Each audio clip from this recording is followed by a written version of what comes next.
اعوذ باللہ من الشیطان الرجیم بسم اللہ الرحمن الرحیم الحمدللہ رب العالمین هو السمیع العلیم اللہم صلی علی محمد النبی الکریم وعلی آلہ وصحبہ اجمعین۔ روحانیت ٹی وی کے معزز سامعین و حاضرین، اس سے پہلے میں ویڈیو بنا چکا ہوں جنات کا وجود اور جنات کہاں رہتے ہیں۔ آج کا میرا موضوع ہے کہ جنات سے مقابلہ کرنے کے لیے احتیاطی تدابیر۔ اس سے پہلے کہ میں اپنی گفتگو کا آغاز کروں، گزارش ہے کہ ویڈیو کو آخر تک ضرور دیکھیں۔ جن دوستوں نے چینل سبسکرائب نہیں کیا وہ چینل سبسکرائب کر لیں۔ آتے ہیں اپنے موضوع کی طرف۔ یہ بات ثابت ہے کہ جنات کے خطرات سے کوئی بھی شخص کسی بھی وقت محفوظ اور مامون نہیں رہ سکتا، لہٰذا ہر مسلمان مومن کو چاہیے کہ ان سے تحفظ کے لیے وہ تدابیر اختیار کرے جو زود و اثر اور مجرب ہونے کے ساتھ ساتھ ایسی بھی ہوں جن میں دنیا اور آخرت دونوں کی بھلائی مضمر ہو۔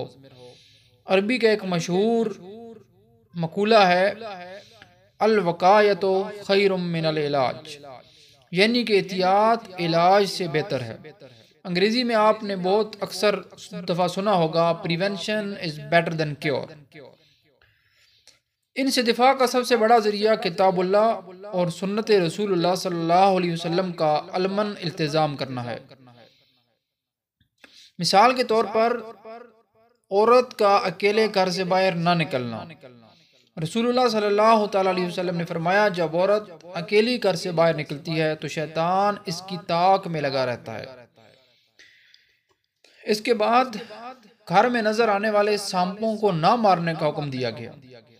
اس بارے میں امام تیمیہ رحمۃ اللہ علیہ فرماتے ہیں کہ نبی صلی اللہ علیہ وسلم نے گھر کے سانپوں کو مارنے سے منع فرمایا ہے، یہاں تک کہ ان کو 3 بار تنبیہ کر دی جائے۔ یہ اس وجہ سے منع ہے کہ جس طرح انسانوں کا قتل ناحق ناجائز ہے، اسی طرح جنوں کا قتل ناحق بھی ناجائز ہے۔ امام نووی رحمۃ اللہ علیہ فرماتے ہیں گھر میں نظر آنے والے سانپوں کو دیکھ کر اسے جانے کا حکم دینے کے لیے یوں کہا جائے تجھے اللہ کی قسم ہے تو اس گھر سے نکل جا اور ہم سے اپنے شر کو دور رکھ ورنہ ہم تجھے مار ڈالیں گے۔ قاضی ایاز رحمہ اللہ علیہ کا قول ہے کہ ابن حبیب نے نبی صلی اللہ علیہ وسلم سے روایت کی ہے میں تمہیں وہ عہد یاد دلاتا ہوں جو سلیمان بن داؤد نے تم سے لیا تھا کہ تم ہمیں تکلیف نہ پہنچاؤ گے اور نہ ہی ہم پر ظاہر ہوگے۔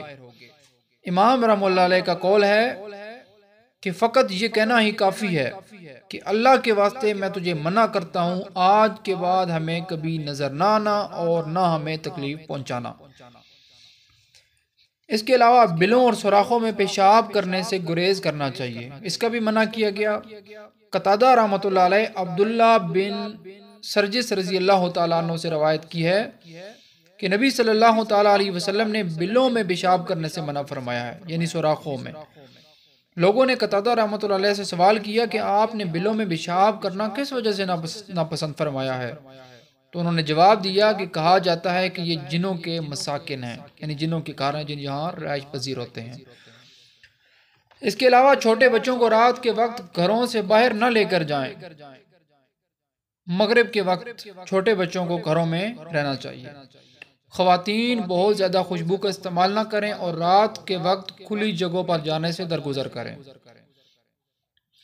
رات کو ساحل سمندر، دریا کے کنارے وغیرہ پر جانے سے گریز کیا جائے۔ قضاء حاجت کے لیے باتھ روم جاتے وقت قضاء حاجت کی مسنون دعا کا اہتمام کریں، اللہم انی اعوذ بک من الخبث والخبائث۔ ہر رات سورہ بقرہ کی 2 آخری آیات کی تلاوت کریں۔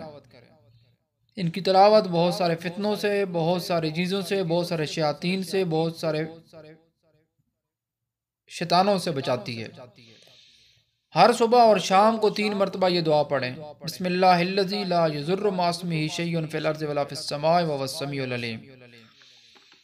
غروب آفتاب کے وقت بچوں کو گھر میں روک کر رکھیں، دروازوں کو بند کریں، شام کے وقت برتنوں کا منہ ڈھانپ دیں اور سوتے وقت چراغ یا لائٹ جو بھی ہو اسے بند کر کے سوئیں۔ چراغ یا لائٹ کو کبھی بھی جلا کے مت سوئیں۔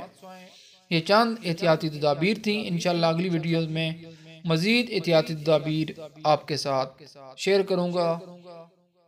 اگلی ویڈیو کا انتظار کیجیے گا۔ اللہ حافظ۔